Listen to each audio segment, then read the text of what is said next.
ജീവിക്കുകയും ആടുകയും ചെയ്യുന്ന ഈ പ്രാർത്ഥന കേട്ടരുളണമേ. കർത്താവിന്റെ സമാധാനം നിങ്ങളോട് കൂടെ എപ്പോഴും ഉണ്ടായിരിക്കട്ടെ.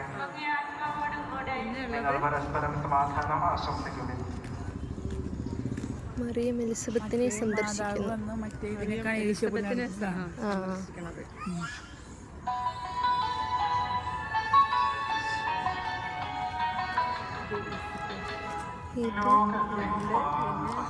ഈശോയുടെ ജനനം രാജകുമാരി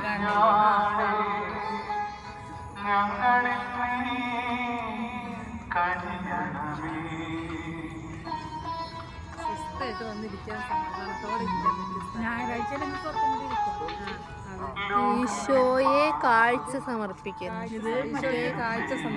പിന്നെ പുരോഹിതന്മാർ ദിവസം ഏലീശോ പുണ്യതിന് ചെന്ന് കാണൂല്ലേ? അല്ല ഏലീശോ പുണ്യത്തിനൊക്കെ അതല്ല, ജ്ഞാനത്തിന് നമ്മ കൊണ്ടുവരുന്ന നിന്റെ കരുതലത്തിലൊരു വാള് കിടക്കുമെന്ന് അറിയില്ല.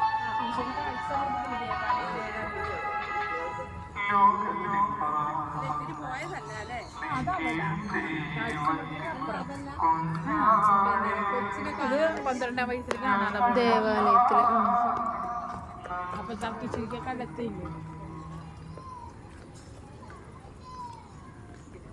ജ്ഞാനസ്നാനം ദൈവത്തിന്റെ കുഞ്ഞാട് ലോകത്തിന്റെ പാപങ്ങൾ നീക്കുന്നവൻ. കുഞ്ഞാടിന്റെ വിരുന്നിന് ക്ഷണിക്കപ്പെട്ടിരിക്കുന്നവർ യോഹന്നാൻ ശ്ലീഹ ജ്ഞാനസ്നാനപ്പെടുത്തിയ സ്ഥലം കാനായിലെ കല്യാണം. വീഞ്ഞ് വെള്ളം വീഞ്ഞാക്കിയ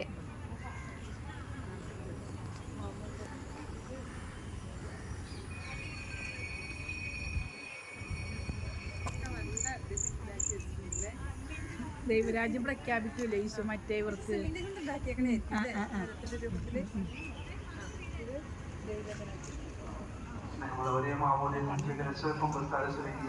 കത്തോലിക്കനാണ് പരിശുദ്ധ കുർബാന സ്വീകരിക്കേണ്ടത്. ദിവ്യകാരുണ്യം നാവിലാണ് സ്വീകരിക്കേണ്ടതെന്നും ക്രിസ്തുവിന്റെ ശരീരമെന്നതിന്റെ പ്രസിദ്ധമായി ആമേൻ എന്ന് പറയണമെന്നും ഓർമ്മിപ്പിക്കുന്നു. മറ്റു മതസ്ഥർ ദിവ്യകാരുണ്യം സ്വീകരിക്കുവാൻ പാടുള്ളതല്ല. അവർ ഈ സമയം പ്രാർത്ഥനാപൂർവമായിരിക്കുക.